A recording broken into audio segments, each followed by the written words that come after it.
l'aéroport Babel World 2, la porte s'ouvre sur le monde. Apprécié.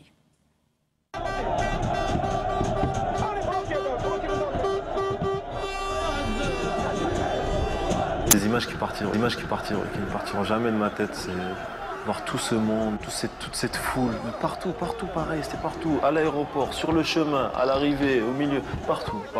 Il y avait un bonheur, on sentait les gens heureux, je n'arrive pas encore à réaliser ce qui s'est passé 3 ou 4 jours après.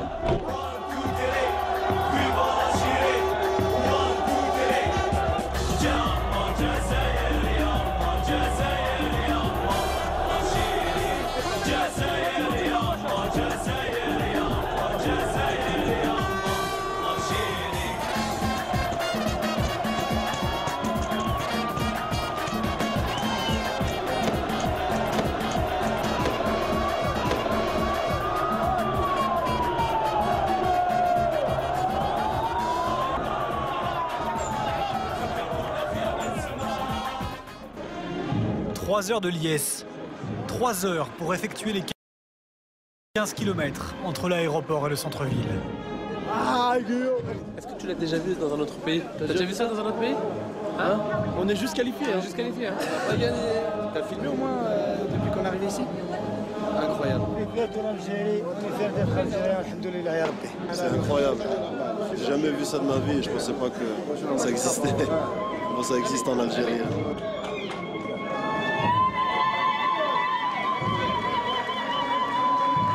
Les héros sont de retour au pays. 24 heures, une heure suprême. Le président Abdelaziz Bouteflika les décore et les remercie au nom du peuple algérien.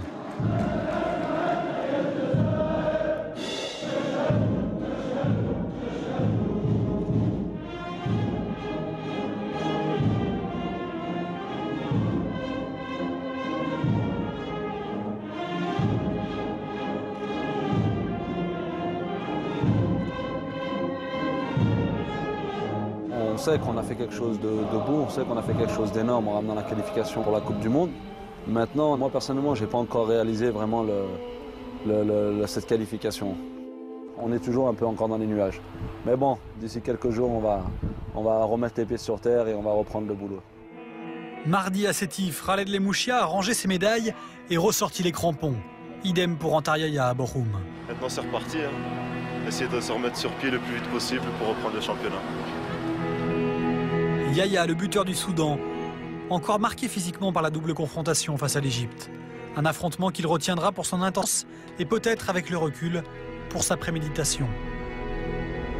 En octobre, avant-dernier match des qualifications, et déjà l'ombre des pharaons. Pour se mettre à l'abri, on avait le devoir de gagner par un score assez confortable pour se rendre en Égypte et être dans les conditions les plus favorables possibles. Il marque, bon après on égalise. Après j'ai la balle moi de 2-1. Je la mets au fond, le ballon passe pratiquement, je crois, 1 mètre dans le but. Et l'arbitre ne l'accorde pas. Après, les Rwandais qui commencent à perdre du temps alors qu'ils perdent. On s'est dit, les gars, là, il y a un traquenard qui nous attend.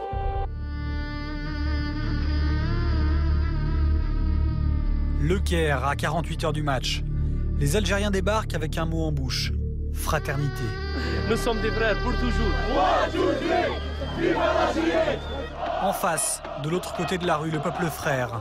Même langue, même culture, même ambition, mais pas les mêmes intentions.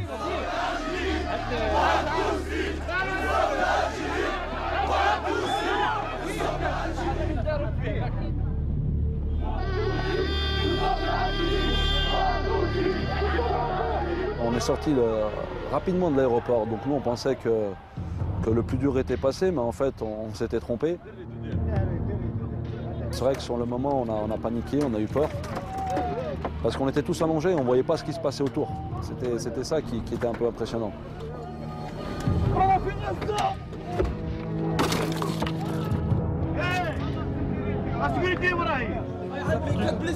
Qu'est-ce qui s'est passé, Majid? Qu'est-ce qui s'est passé? Ils nous ont caillassé, les gars.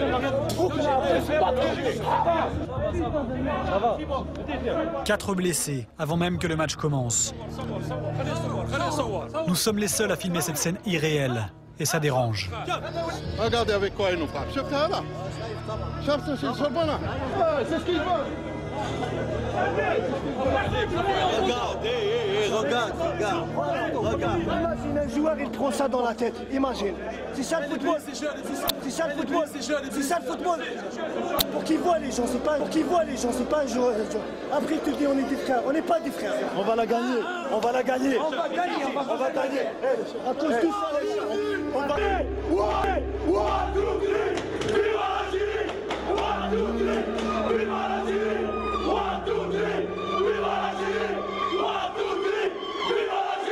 Quand il y a eu l'agression, on s'est dit mais ils sont prêts à quoi pour se qualifier? C'est là où ils ont réussi à nous sortir pendant un moment du match, quoi. Parce que quoi qu'on dise, tout le monde a été effrayé, des joueurs blessés, c'est devenu le sujet de discussion. Ouais, j'ai 3 points derrière, et là ça va maintenant, c'est en train de cicatriser, j'espère, le plus rapidement possible. Tu veux pouvoir jouer ou pas? Bien sûr.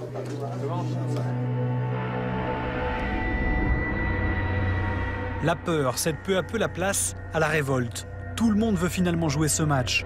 Tout le monde est apte, surtout les blessés. Demain, c'est le grand jour. C'est la pierre qui a tombé, je pense la 3e ou la 4e. Qui est tombée sur moi. Déjà heureusement sur ma main que mon visage. Donc ça va aller, Inch'Allah. On sent cette pression qui monte, cette tension. Et surtout quand on voit 2 gros camions blindés à droite, 2 à gauche, devant, derrière. On se dit on va pas au match, on va, comme l'avait dit Rafik, on se croirait en Afghanistan, on se croirait pas dans un match de foot. Comme par hasard, aujourd'hui il y a la sécurité. Hier il n'y avait personne, aujourd'hui il y a les chars, il y a tout. Je suis en Afghanistan. Voilà, c'est pas un match de foot. L'armée c'est un chargeur, c'est l'armée, c'est même pas la police. Retour tranquille à l'hôtel. Et plus tard, très tard, nouvelle surprise. Il est bientôt 2h du matin et puis ça continue. Il continue, il tente de stabiliser par tous les moyens. C'est pas très beau, c'est pas très sport, mais bon. La vérité, elle se passera demain sur le terrain. Bonne nuit. On va aller se coucher. Ils ont arrêté de klaxonner. Moins de 24 heures avant la rencontre. Le match est loin, la paranoïa guette. Sûrement, un Égyptien, il a dû prendre ma carte, il a démanié. Ici devant la porte. Ouais. J'étais mauvaise langue, pardon. À partir du moment où il y a eu cette attaque, c'est bon. Qu'on leur pardonne, que la FIFA, sur le coup, elle n'ait pas pris de décision tout de suite. Leur coup, il était réussi, de terroriser les gens. C'était réussi déjà. Donc on va au match dans cette atmosphère-là. On est plus fort qu'eux, et c'est pour ça qu'ils ont commencé à nous créer des histoires. On savait qu'ils allaient nous faire tous les moyens pour nous déstabiliser. Vous êtes l'exemple, c'est l'Algérie qui joue. Et on doit donner un très bon exemple dans le comportement. Tout le monde.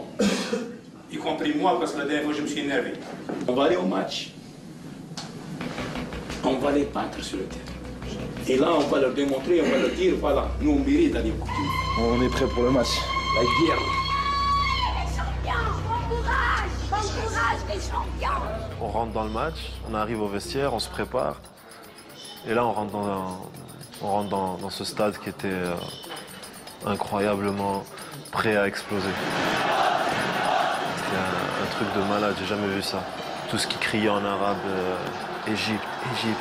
On dirait qu'ils te le criaient dans la tête et c'était un public fanatique, vraiment, c'était incroyable, incroyable. Les Fennecs ont surmonté tous les obstacles pour être au rendez-vous. Il n'en reste qu'un, une équipe d'Égypte survoltée qui doit marquer au moins 2 buts pour continuer à y croire. Première alerte dans le périmètre algérien, ça a failli être l'ouverture du score. Et Mounas Gawawi en 2 temps. 2 minutes seulement et 1-0. À 2-0, c'est match d'appui, au-delà, c'est l'élimination. L'Algérie tient pourtant sa qualification jusqu'à la 95e minute. C'est bien joué par Bouguera, une fois de plus. Oh là là, technique, oh là là là. Ultime coup derrière la tête. Il y aura match d'appui. Quand on prend le but, il y a la moitié de l'équipe qui s'effondre. C'est la première fois de ma carrière que j'ai eu le souffle coupé. Ça fait mal, c'est très très dur à digérer, mais on n'a pas le choix. Hein. Mais après, arrivé au vestiaire, et tout le monde disait c'est pas possible, on est bête de prendre un but comme ça et tout. Et il y a Karim Ziani qui s'est levé qui a dit qu'est-ce qu'on fait, on continue à pleurnicher sur notre sort ou on va les battre au Soudan? On a vraiment senti, on s'est vraiment